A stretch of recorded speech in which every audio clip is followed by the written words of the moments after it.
Добро утро. Обещахме ви вчера да продължим темата за Суходол с въпроса кой е в сдруженията, които оглавяват нагласите в квартал Суходол за и против отварянето на сметището и за и против приемането на предложенията на Столична община. Ивайло Кръстев, който беше преди няколко дни в студиото ни от Сдружение защита здравето и живота на населението и околната среда, който заяви, че не познава хората, които отидоха и застанаха до Бойко Борисов и до заместник кметовете, които пък обявиха намерението на общината за инвестиране на 35 милиона лева в Суходол. И Георги Георгиев от Сдружение Диалог за Суходол. Това е едното от сдруженията, които подкрепят общината в намеренията и да помогне на квартала срещу отваряне на сметището. Другото сдружение е Зелен алианс. Здравейте. Познавате ли се? Първо да ви попитам. Виждали се. Сега се запознахте. Физиономия, да. Кой от вас не живее в Суходол? Аз си нося личната карта, не знам. Аз не съм се сменял жителството, но съм регистриран в Суходол. Понеже се повдигна въпроса кой къде живее и дали познава достатъчно добре проблемите на Суходол. Живея в Суходол от около 4 години. Преди 2 години си купих къща. И си имам къща и си живея там скромна, така, на един етаж и нещо. Да. Добре, какви са претенциите вашите към сдружението, което застава зад общината и вярва безпрекословно, за разлика от вас? Извинявам се, мога ли само аз да кажа нещо предварително? Значи, фактически, извинявам се, ще го... По принцип, ние също не сме привърженици на отварянето на сметището. И това го казах и на 4 декември бяхме тук с господин Божилов, техният председател при господин Бареков. Значи, но ние приемаме факта, че то е отворено от общината с подкрепата на държавата, гласна, негласна и така нататък, и поради необходимостта на града. Значи, ние не сме съдействали за отворянето. Нашето сдружение е възникнало на 21 ноември, като се е съобразило с факта, че ще бъде отворено сметището. Какво наложи възникването на още едно сдружение, в случая вашето, и с какво се различавате от другото сдружение в Суходол? Кого е въпросът? Към вас. Възникна, защото спонтанно, защото ние искахме група хора, просто да има и някакво алтернативно мнение, да се изложи сред нашите съкварталци. Те не ми позволиха тогава да се изкажа. Има и други хора. Просто трябваше да има възможност да се има алтернатива. Твърдо се считаше, че то няма да бъде отворено или трябва да се бори да не се отваря. Но ако се отвори, единственият въпрос, който съм задал преди повече от 3 месеца беше: ако се отвори, какво ще правим? И те почнаха да ме отдюкват и да ме викат. Аз зададох само въпрос: ако се отвори, какво ще правим? И ето, то е отворено. Сега какво правим? Какво правите? Разбирам позицията на господин Георгиев. След като той от 2 години живее в квартала, той се възползва напълно от това, че сметището беше затворено и той не е запознат с вредностите, които той предизвикал толкова много години. Повече от 30 години.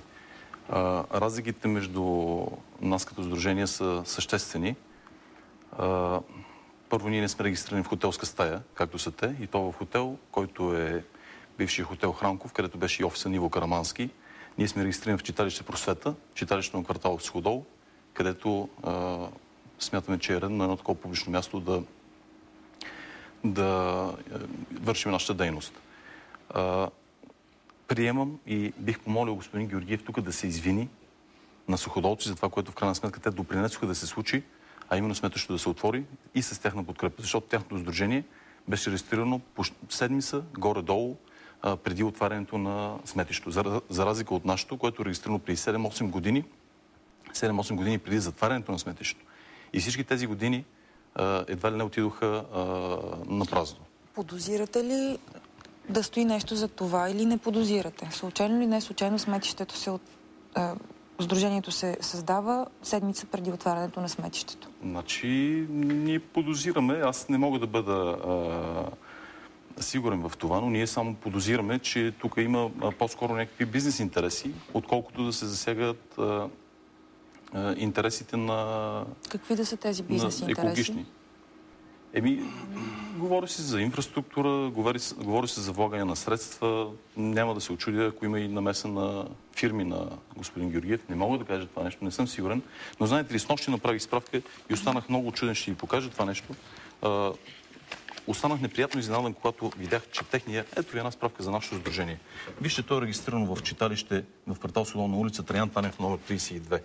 Ето ви една справка за сдружение Диалог за Суходол. Това е от Държавен вестник, както виждате, на улица 2 юни, номер 14, апартамент 31, който представлява хотелска стая. Значи... Не виждам какъв е проблема в този случай. Значи, можехме да посочим там беше и офиса Ниво Карамански. Дали това е случайно или не, това е факт. Аз ги мъртъв отдавна, така че по принцип бихме могли... Аз разполагам с... Иво Карамански? Познавахте ли го? Въобще не го познавам. Значи аз представлявам светлата част на бизнеса. Регистрирал съм си фирмата преди 18 години, когато дълбоките... А с какво се занимава фирмата ви? Какъв е бизнесът? Фирмата произвежда облекла и присъства на пазара и в Европа основно от много години.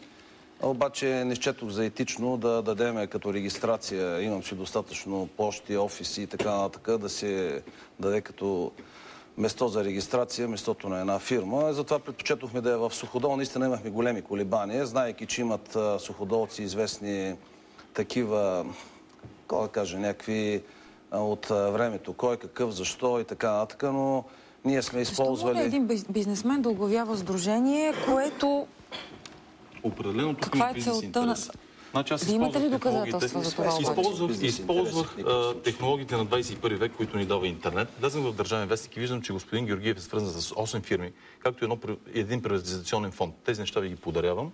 Всеки може да ги провери. Това е публична информация. Разбира се, така че... Да, значи става дума за хора, които имат явно подчертани бизнес интереси.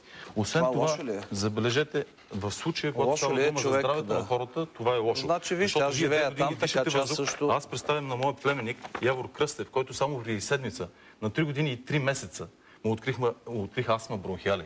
И господин Георгиев, ако вие живеехте в квартал Суходол, щяхте да знаете, че хората, децата, бебета, първото нещо, което започват да писат здравните им книжки е астма. Знаете ли какво е астма? Господин Кръстев, значи, ако вие бяхте запознат повече с ситуацията в София, защото при мен работят само в софийското ми предприятие около 300 жени, трябва да ви кажа, че случая на астма при малките деца е толкова често срещан, че нямаше да го представяте това нещо в момента. Разбира се, не трябва да се възползвате от някои такива неща. Защото Суходол е част от София, така или иначе. Когато преди 10 на днес разбрах дори за собствения ми племенник, това повече не мога да сдържа. Освен всичко друго. Господин Георгиев, аз имам един такъв въпрос. Подозренията за бизнес и интереси, оглавявайки сдружение, което пък по някакъв начин защитава и хваща ръката на общината, трябва да отговорите на това обвинение и да кажете точно как се стигна до това, че вие отидохте на тази пресконференция, на която беше обявено от кмета Бойко Борисов, че ще влязат в Суходол 35 милиона лева. По принцип съм ходил редовно на събранията на тяхното сдружение. Опитвах се да прекарам някаква по-дипломатична линия да се вземе, т.е. да може да се преговаря, да не се затваря, да не се удря вратата винаги с сила, но те не го възприемаха това нещо и аз казах, няма да се занимавам с това нещо. Това нещо не е вярно. Ние сме водили многократно диалог. Господин Кръстев, значи аз изчаквам. Нека да се изкажа. Нека да кажа, да отговоря на въпроса на госпожата. Току-що преди да влезем в студиото ме питахте, вие въобще не се запознати, че ние сме водили 7-8 години поред диалог с общината. И в крайна сметка се стигна до 7 дела, които ние водим срещу тази община. Освен това, специални фондове за финансиране. Вижте как се финансира тяхното сдружение. Специални фондове за финансиране. Нямат нито един член. Вижте както член на тяхното сдружение. Вижте как се финансира нашето сдружение. Приходи от членски внос 100%. И това ще попитам господин Георгиев, но пак да ви попитам. Значи, каква нужда има едно гражданско сдружение в момента то няма нужда от кой знае какви средства. На въпроса как така се стигна, че седнахте Стигна се до там, че дойдоха група хора, които ме поканиха, които ме познават като човек и като така човек на бизнеса, защото в края на краищата не е лесно дори на днешно време, 20 години след 10 ноември, човек да вземе някаква позиция, и то гражданска, и то независима. Веднага го обвиняват, че го прави за пари и така нататък. Мога да заявя, че въобще не е присъствал финансовия интерес при мен. Направи го от идеална цел. И за да ви докажа в момента, в който се постигне това нещо, елате, продължете нататъка по тези неща, ще се изтегля. Нямам абсолютно никакви фирми в този бранш. Моите всичките са в областта на облеклата. Абсолютно нямам никаква връзка, нито с строителство, с нищо. Участвал съм в приватизационен фонд, така нататък. Каква е идеалната цел? Да я формулираме, защото Значи, защото аз също искам да чуя и тяхната цел в момента при отворено сметище.